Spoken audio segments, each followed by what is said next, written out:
اور وہ آدمی جو ساری عمر باپ سے پیسے لیتا رہا ہے، جس وقت ابو کا ہاتھ ایسے ہوگا نا، میں زندہ نہیں بچوں گا کہ میرے سامنے میرے باپ کا ہاتھ پھیلا ہوا ہے۔ میں بیٹھے تھے، وہ اپنے سامنے بیٹھی ہوئی تھیں، تو میری ایک ہی بہن پاکستان میں ہے، اس کے تینوں بچے بھی آئے ہوئے تھے، وہ بھی آئی ہوئی تھی۔ تو ادھر صوفہ رکھا تھا تو اس پہ میں بیٹھا تھا، 2 لوگوں کا صوفہ تھا، ہے وہ، تو والد صاحب برابر میں بیٹھے تھے۔ تو سب لوگ باتیں کر رہے تھے، تو میں نے کچھ 2-4 پیسے نکال کر کے والد صاحب کو ویسے ہی پیش کر دیے۔ تو میں نے عین اس موقع پر یہ کیا کہ جب میں سمجھا کہ کوئی نہیں دیکھ رہا ہے، ٹھیک ہے، سب اپنے اپنے گپ میں لگے ہوئے ہیں، کوئی نہیں دیکھ رہا ہے،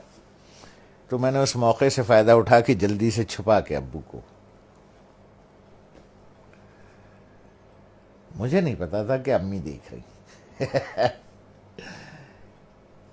تو انہوں نے بڑے زور سے کہا دوبارہ دو،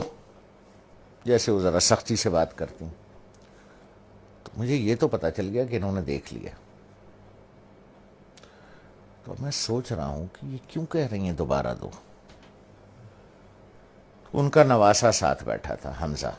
جو ماشاءاللہ 6.25 فٹ کا ہے، اس وقت 6.25 فٹ کا تھا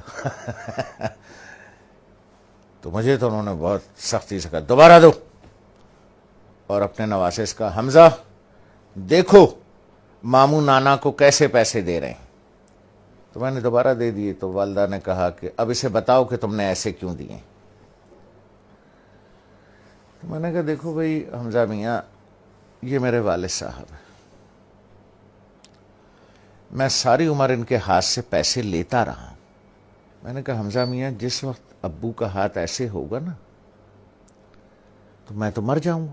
میں زندہ نہیں بچوں گا کہ میرے سامنے میرے باپ کا ہاتھ پھیلا ہوا ہے، اس لیے بیٹا میں ایسے دیتا ہوں یہاں رکھ کے کہ والد صاحب یہاں سے اٹھا لیں، انہیں میرے سامنے ہاتھ نہ پھیلانا پڑے۔ جس طرح سے پرانے وقتوں میں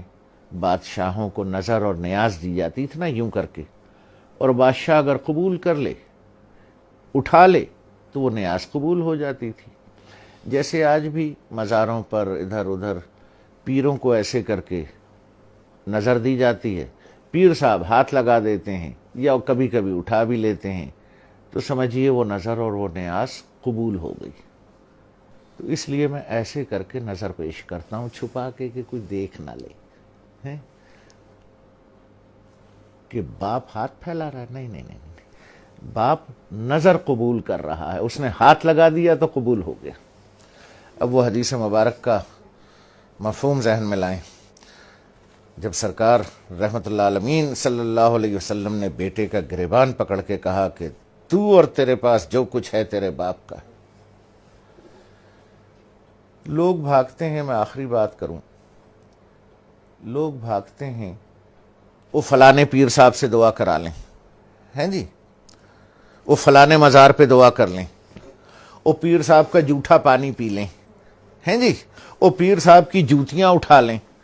بخشے جائیں گے، ثواب ملے گا۔ ارے یار، 2 عدد پیر تمہارے گھر میں بیٹھے ہیں،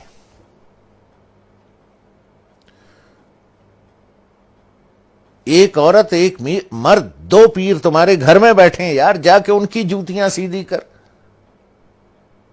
ان کا جھوٹا پانی پی، ان کے پیر دبا، پیر صاحب کے بجائے باپ کو نظر اور نیاز پیش کر، جا کے ابا کے جوتے پالش کر، ماں کی چپلیں سیدھی کر کے رکھ۔ 2 پیر گھر میں بیٹھے ہیں، ان کو چھوڑ کے اللہ کو ڈھونڈنے کہیں اور جاتے ہو، شرم نہیں آتی؟